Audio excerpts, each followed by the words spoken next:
안녕하세요. 오늘도 서연사롱을 찾아주셔서 감사합니다. 60 후반이 된 저는 요즘 들어 인생이 드라마 같다고 느끼며 살고 있어요. 젊을 때부터 큰 욕심이 없어서 아등바등하지 않고 제게 주어진 것에 만족하고 살았어요. 남에게 나쁜 짓 하지 않고 폐 안 끼치며 내 할 도리 하고 살면 된다고 생각했거든요. 하지만 인생은 제가 생각하는 대로 흘러가지 않았어요.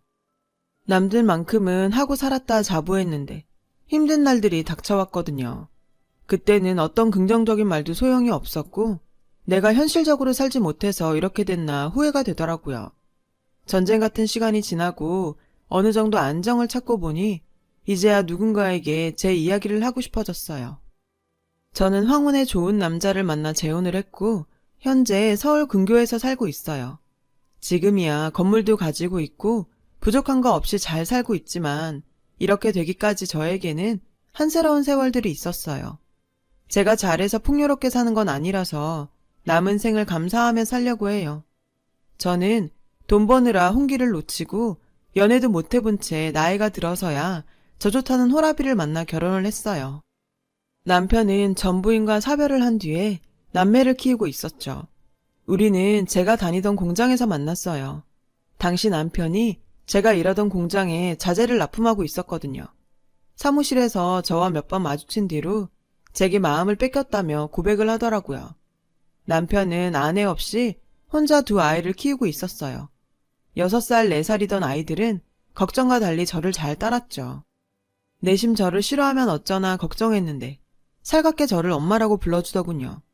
정말 마음이 짠하고 고마웠어요. 엄마를 떠나보내고 3년쯤 지났던 터라 엄마 품이 그리워 그랬던 것 같았죠. 아이들은 속썩이는 일 없이 남매가 사이좋게 잘 지내며 커주었어요. 딸아이는 첫째답게 의젓하고 제 앞가림 잘하고 동생도 잘 챙기는 믿음직한 아이였어요. 아들 녀석은 장난기는 많았지만 그래도 천진난만하고 아주 귀여운 아이였죠. 그런 아이들이 저와 멀어지기 시작한 건 딸이 고등학교에 들어가고 사춘기가 오면서부터였어요. 어느 날인가 학교에서 돌아온 딸아이는 간식도 먹지 않고 굳은 얼굴로 제게 그러더군요. 엄마, 솔직히 말해. 우리 아빠 돈 보고 결혼한 거 맞지? 그런 거면서 여태까지 우리 사랑하는 척 연기한 거지. 그게 무슨 소리야. 나를 긴 시간 동안 봐놓고도 어떻게 그런 소리를 할 수 있니? 어디서 무슨 소리를 들었는지 모르겠지만 아빠랑 엄마는 사랑해서 결혼했고 함께 사는 내내 단 한순간도 너희를 내 자식이 아니라고 생각한 적이 없어. 그건 앞으로도 마찬가지고. 저는 억장이 무너지는 것 같았어요. 거짓말하지 마. 학교에서 이종사촌한테 다 들었어. 엄마가 아빠 재산 때문에 결혼한 거라고 이모가 그랬다더라. 그래서 옷이랑 가방도 이렇게 싸구려로 사주고 용돈도 쥐똥만큼 주는 거라고. 그런데도 우릴 속인 게 아니야? 거짓말 좀 제발 그만해. 딸은 악을 쓰며 소리를 질렀어요. 너는 그동안 연락 한 번 없던 이모 말은 믿으면서 같이 산 엄마 말은 못 믿니? 나 그동안 너희 남매 기죽을까봐 옷이며 가방이며 브랜드로 사입히고 남들 못지않게 키우려고 애쓰며 살았어. 이제 와서 생색내겠다는 거 아니야. 적어도 내 진심을 알아달라는 거야.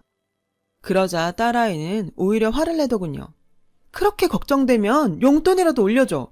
내가 애들한테 기죽는 게 걱정된다면 학교 다니면서 쪽팔리지 않게 돈이라도 더 달라고. 당신은 남편 회사 사정이 어려워져서 고전을 하던 중이었어요. 형편이 넉넉치 않아 제가 도움이라도 나서야 하는 게 아닐까 생각했던 차였죠. 딸아이는 그런 사정을 몰랐어요. 지금 우리 집 사정이 그리 좋지가 않아. 정 돈이 필요하면 아르바이트라도 해. 내가 직접 돈을 벌어봐야 아빠가 얼마나 힘들게 내 뒷바라지를 하는지 알 거야. 돈 버는 거 생각만큼 쉬운 일이 아니야. 내가 이럴 줄 알았어. 그동안 우리한테 잘해주는 척하면서 엄마만 편히 살고. 딸아이는 방문을 쾅 닫아버렸어요. 변해버린 딸아이를 보니 그동안 내가 아이들을 잘못 키운 것 같아 걱정됐어요. 얼마 뒤 담임선생님이 전화를 했더군요. 어머님, 요새 서영이가 수업도 자주 빠지고 학교에서 친구들도 때려서요. 원래 얌전했던 애라 타일러도 보고 주의도 줘봤지만 소용이 없었어요. 어제는 같은 반 친구 돈도 뺏었고요. 자꾸 이러면 졸업도 못하고 대학도 못 간다고 혼을 냈는데도 아랑곳 않고 오늘도 점심시간에 마음대로 학교를 나갔어요. 저는 선생님께 모든 게 다 제가 부족한 탓이라고 고개를 숙였어요. 돈을 뺏긴 아이한테도 돈도 돌려주고 대신 미안하다고 사과도 했고요. 이후로 이런 일이 반복되다 보니 아들은 아들대로 제가 누나만 챙긴다고 섭섭해 하더라고요. 결국 딸아이는 학교에서 정학 처분을 받았어요.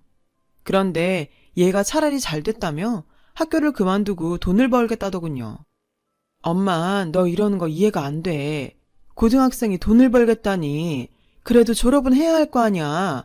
세상이 그렇게 만만한 줄 알아? 저는 남편과 함께 딸에게 사정을 했어요.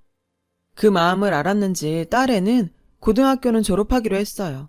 물론 성적이 형편없어서 갈 수 있는 대학은 없었지만요. 졸업 후 딸은 이제 자기 하고 싶은 거 할 테니 더는 말리지 말라고 하더군요. 그때부터 딸애는 친구와 방을 얻어 자취를 시작했어요. 그런데 딸이 떠나고 나니 이제는 아들이 말썽이었어요. 누나가 하는 걸 보고 그대로 배운 아들은 자신도 삐뚤어지게 행동하면 신경을 써줄 거라고 생각했는지 학교를 빼먹고 나쁜 친구들과 어울리기 시작했어요. 파출소에서 연락이 올 때마다 저는 아들을 데리러 가는 상황이 이어졌죠. 남편은 아들만큼은 대학에 보내고 싶어 했어요. 그래서 아예 아들을 집에 가둬놓고 없는 돈에 비싼 과외까지 시켰지만 그런 노력에도 불구하고 아들은 대입에 실패하고 말았어요. 비록 제 배 아파 낳은 자식들은 아니지만 마음을 다해 키워온 애들이 둘 다 대학에 못 들어가자 내심 속상했어요. 마치 제 정성이 부족해서 그런 것 같아 미안한 마음도 들었고요. 저나 남편이나 그래도 남들만큼은 다 해줬다고 자부했는데 아이들이 둘 다 이렇게 되고 보니 한숨만 나오더라고요. 결국 아들도 자립을 하겠다며 밖으로 돌기 시작했죠. 어쩌다 애들이 집에 와서 마주치기라도 하면 둘은 서로를 잡아먹지 못해서 나를 세우고 싸움박질을 하기 일쑤였어요. 야, 너는 돈도 번다면서 맨날 집에 올 때마다 돈 타갈국리만 하냐? 경제적으로 독립을 해야 진짜 독립이지. 그러는 누나는 얼마나 잘하고 산다고 그래? 난 그래도 학교 다닐 때 누나처럼 사고는 안 쳤어. 엄마 아빠 덕에 겨우 졸업한 주제에 뭘 잘했다고 맨날 큰소리야. 누나도 돈 타가면서 왜 나한테만 뭐라 그러냐고. 이런 아이들 보며 남편과 저는 늘 속을 끓이며 살았어요. 애들은 눈에 안 보여도 걱정, 보여도 걱정이었어요. 저는 되도록 애들과 마주치지 않으려고 고모 할머니뻘 되시는 분의 간병을 하러 집을 자주 비우게 됐었죠. 그러면서도 머릿속에선 아이들 생각이 떠나질 않았어요. 애들이 잘못된 게 다 제 잘못 같았거든요. 천사 같은 아이들이 엇나가고 인생을 허비하는 게 가슴이 아프더라고요. 그래도 어떻게 돈벌이는 하는지 명절에 집에 사과박 쓰며 고기도 보내더군요. 혹시 사고라도 치면 어쩌나 걱정했지만 다행히 그런 일은 생기지 않아서 이 정도 사는 것도 감사하자 생각했어요. 세월이 흘러 아이들도 각자 짝을 만나서 결혼을 하게 되었어요. 딸애는 결혼하고 얼마 안 돼 아이를 낳았고 저희 부부는 첫 손주가 생겨서 정말 기뻤어요. 하지만 결혼할 때는 참 힘들었어요. 어쩌다 보니 둘이 연이어 한 달 간격으로 결혼식 날짜를 잡게 되었는데 그러는 바람에 저희 부부는 아이들이 원하는 대로 모든 걸 다 지원해줄 수 없었죠. 저와 남편은 의논을 해 딸애와 아들에게 같은 돈을 들여 결혼을 시키기로 했어요. 그런데 서로를 못 잡아먹어 난리던 두 녀석은 상대방 결혼 준비를 보면서 계속 저희를 달달 볶더군요. 엄마, 성우가 아들이라고 가구 더 비싼 거 들여주는 거지? 아님 내가 고등학교 때 속 좀 썩였다고 이제 와서 복수하는 거야? 딸애는 저에게 이렇게 따졌어요. 그런 게 어딨어. 성우나 너나 가구부터 예복까지 다 같은 돈에 맞춰 사느라 얼마나 힘들었는데. 안 그래도 연달아 결혼한다고 지금 엄마 아빠 힘들어 죽겠구만. 성우는 어제 찾아와서는 너네만 신혼여행 좋은 데로 보내주냐고 그렇게 따지더니 니들 둘이 우리 피 말리려고 짰니? 진짜 지긋지긋하다. 정도껏 해야지. 니들 자꾸 이럴 거면 앞으로 들어가는 비용 더는 못 줘. 그냥 너네들 있는 돈에서 알아서들 해. 엄마 아빠가 니들 봉도 아니고 정말 너무 힘들어. 저도 너무 화가 나고 지쳐 싫은 소리를 했어요. 그러자 두 녀석은 더 이상 큰 소리 내는 일 없이 조용히 결혼식을 마치더니 자기들 가정을 꾸리고 살기 시작했죠. 하지만 얼마 안 가 또 시끄러워졌어요. 아무리 못되게 굴어도 자식이라고 애들은 명절이면 가족을 데리고 집에 찾아왔어요. 간만에 집에 애들 소리가 시끌시끌한 게 사람 사는 것 같았죠. 그날은 남편도 기분이 좋았는지 약주를 몇 잔 하고 말이 많아졌어요. 그래, 이게 가족이지. 우리가 아무리 지난날이 복잡했다고 해도 이렇게 모이니 얼마나 좋으냐. 니네 엄마도 그렇고 나도 그렇고 이제는 좀 편하게 살았으면 좋겠다. 당신 술 좀 잡수시더니 말이 많으시네. 우리야 애들만 잘 살아주면 편한 거지. 그러자 아들 녀석이 이러더군요. 말이 나왔으니 하는 말인데 우리 유산 상속이나 재산 분배 어떻게 해줄 거야? 그런 거 미리 해놔야 나중에 분란 안 생기고 엄마 아빠 말대로 편할 수 있지. 그 말에 딸아이가 그러더군요. 성우가 아들이라고 쟤한테 더 주면 나 가만 안 있어? 솔직히 결혼할 때 더 안 따지고 넘어갔는데 성우 더 챙겨준 거 맞잖아. 지 누나 얘기를 듣던 아들은 소리쳤어요. 무슨 헛소리야. 받을 거 다 받아놓고 이제 와서 왜 이래? 엄마 아빠가 우리 똑같이 결혼자금 썼다고 몇 번이나 확인시켜줬잖아. 그렇게까지 해서 재산 더 받고 싶냐? 결국 두 애들은 싸우기 시작했어요. 저는 가슴이 무너지는 것만 같았어요. 사위와 며느리 손주들 보기에도 너무 부끄러워 어디 숨고 싶은 심정이었죠. 남편은 화가 머리 끝까지 나서 소리를 버럭 질렀어요. 명절날 식구들 앞에서 이게 할 짓이냐? 지금까지 너네한테 퍼준 돈이 얼만데 이러는 거야. 왜 내 돈 가지고 니들이 이래라 저래라 하는지 알 수가 없구나. 그러자 딸은 억울하다는 듯 말했어요. 지금까지 엄마 좋은 일만 하고 사셨으니까 그렇죠. 남편은 그 말에 더 이상 참지 못하고 벌떡 일어나 자리를 떴고 아들 녀석은 이게 다 누나 때문이라며 딸아이 앞에 있던 과일 쟁반을 집어던지며 싸우기 시작했어요.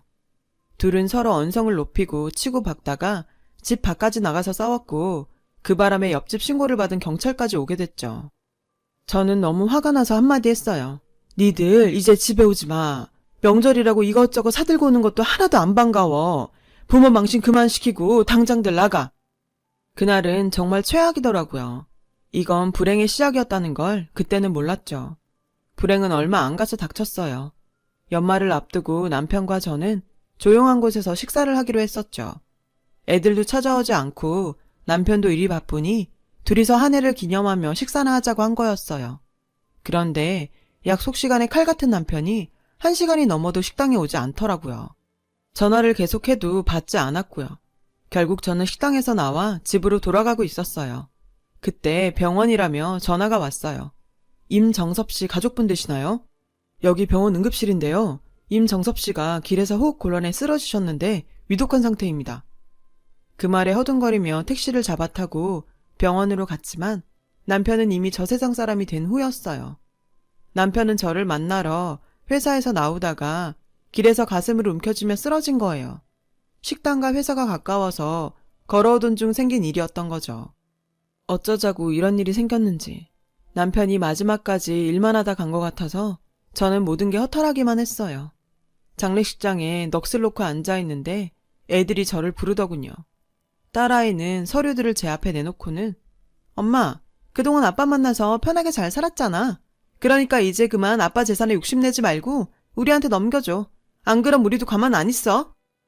딸이나 아들이나 눈에 도끼가 가득해서 저를 잡아먹을 것만 같더군요. 저는 그렇다 치고 지들 아빠가 돌아가셨다는데 아빠 재산을 어떻게 나눌 건지 그것만 가지고 제 앞에서 지들끼리 치고받고 다투었어요. 저는 애들이 이런 줄도 모르고 자기가 괜히 화냈다며 후회하고 밤잠을 못 이루던 남편이 너무 불쌍해서 눈물만 나더라고요. 니네 원하는 대로 다 해줄게. 다 해줄 테니까 며칠만 참을 수 없어? 니네 아버지야. 아버지 마지막 가시는 길에 꼭 이래야 돼? 아버지가 니들을 얼마나 아꼈는데 이럴 수가 있어. 그러나 딸애는 눈 하나 깜빡 않고 그동안 아빠 빨아먹고 우리 사이 갈라놓은 게 엄마잖아. 라며 차갑게 말하더군요. 더 이상은 무슨 말을 해도 소용없을 것 같았어요. 정신없이 장례식을 치르고 난 후에 저는 애들이 원하는 대로 남편의 재산들을 두 아이가 나눠 가질 수 있도록 해줬어요. 회사에 대한 것도 일절 신경 안 쓰기로 했고요. 그저 남편과 저 추억이 가득한 집에서 남은 여생 보내리라 마음 먹었죠. 그러나 이 또한 제 생각대로 되지 않더군요. 아이들은 남편 명의로 되어 있던 집마저 변호사를 통해서 자기들이 나눠 갖기로 한 거예요. 제 의지와 상관없이 일이 진행되었고 저는 집에서 그냥 나와야 했어요. 처음에는 친구들 집에도 전전했지만 계속 그렇게 지낼 수만은 없었어요. 어느 날 밤 저는 갈 곳을 찾다가 그만 기차역 한쪽에서 잠들었어요. 아침이 되니 역 한쪽에서 쉼터에서 나와 노숙자들에게 밥을 나눠주더라고요. 저는 그 줄에 서서 밥을 받다가 봉사자가 일손이 모자란다고 하는 말에 저도 나서서 밥을 나눠주었어요. 할머니, 손이 빠르고 야무지시네요. 여기 올 때 밥 같이 나눠주실래요? 저는 그러겠다고 했고 그렇게 밥 차이를 돕다가 거기서 반찬도 만들고 설거지도 하면서 쉼터에서 지내게 됐어요. 있을 곳이 있다는 게 안심이 됐지만 밤이면 서글픔과 분노가 몰려왔죠.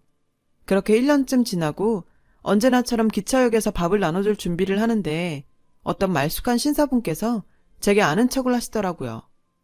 김연숙 씨 되시죠? 법무법인 이선호 변호사입니다. 그런데 그때 갑자기 엄마! 하는 소리가 들렸어요. 딸아이였죠. 그 뒤로는 아들도 보이더군요. 니네가 여길 어떻게 알고 왔냐? 엄마는 어딜 가면 간다고 얘기를 했어야지. 얼른 집에 가자. 딸은 제 손목을 덥석 잡고 끌고 가더군요. 그러자 아들 녀석이 길을 막으며 제 다른 손을 잡아챘어요. 뭔 소리야. 엄만 나하고 같이 갈 거야. 애들 둘이서 저를 가운데 두고 서로 데려가겠다며 다투기 시작했어요. 저는 이게 다 어떻게 된 일인지 몰라서 맨 처음 저를 찾아온 변호사에게 물었죠. 홍정임 씨가 육촌 고모 할머니 되시죠? 그분이 돌아가시면서 재산을 김현숙 씨 앞으로 해놓으셨어요. 고모는 제가 시간 날 때마다 돌봐드렸던 자식 없는 먼 친척분이었어요. 처지가 이렇게 되고 찾아가지도 못하고 있었는데 제가 생각지도 못한 선물을 안겨주셨던 거였죠. 변호사는 저를 찾으려고 애들을 만났고 수소문을 해왔다고 했어요. 애들은 제게 큰 돈이 생겼다는 걸 알고 서로 자기네 집으로 데려가라고 했던 거였어요. 됐다. 둘 다 일 없어. 내가 이렇게 산 게 벌써 얼만데 내내 모른 척하다가 이제 와서 날더러 같이 살자고? 니들이 나한테 뭐라고 했냐? 아빠랑 니들 사이도 갈라놓고 내가 네 아빠 피 빨아먹었다 하지 않았어? 그런데 이제 와서 뭐가 어쩌고 어째? 니들이 나한테 이런 돈이 생기지 않았으면 날 찾을 생각이라도 했겠냐? 엄마는 수단이 좋으니까 어디 가서도 잘 살 거라고 믿었지. 이러고 있었으면서 왜 나한테 연락 안 했어? 누나 때문에 화났겠지만 마음 풀어. 그러면서 제 손을 잡아 끌었어요. 딸아이는 동생 가슴을 밀치고는 엄마, 나 알잖아. 내가 옛날에 엄마 얼마나 좋아했는데. 지금 생각하니 그때처럼 지내는 게 너무 그립더라고. 우리 다시 그렇게 살자. 내가 정말 잘할게. 둘은 다시 저를 양쪽에서 끌면서 서로 데려가겠다 아우성이었어요. 그러자 변호사가 나서더군요.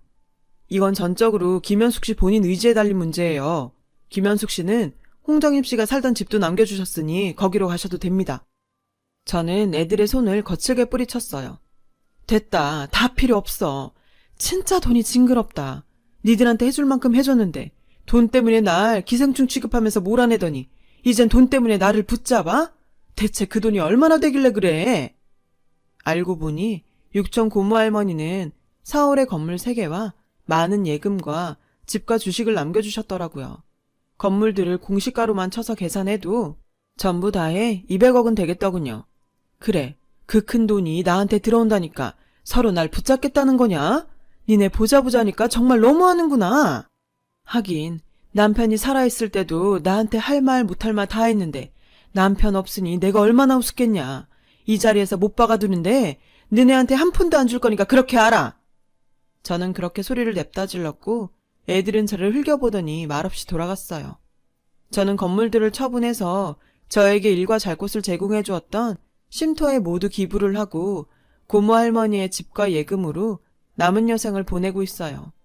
쉼터 봉사를 계속하면서 지금의 남편도 만나게 됐고요. 애들은 지금도 가끔 저에게 연락을 해서 어떻게든 만나려고 용을 쓰고 있지만 저는 절대 만나주지 않을 거예요. 그리고 제 삶이 다 하고 나면 제가 쓰고 남은 것도 모두 쉼터에 기부하고 훨훨 저 세상으로 갈 생각이에요. 그때까지는 남편과 여유롭게 살려고요. 이제는 더 이상 불행 없이 살 수 있도록 정신도 바짝 차릴 겁니다. 털어놓고 보니 마음 한켠에 응어리도 풀어지네요. 제 사연을 들어주신 여러분 감사합니다. 여러분의 가정에 항상 행복이 가득하길 기원합니다. 여러분, 사연 댓글에 응원과 현명한 조언 부탁드려요. 좋아요와 구독은 저에게 큰 힘이 됩니다. 오늘도 좋은 일 가득하세요.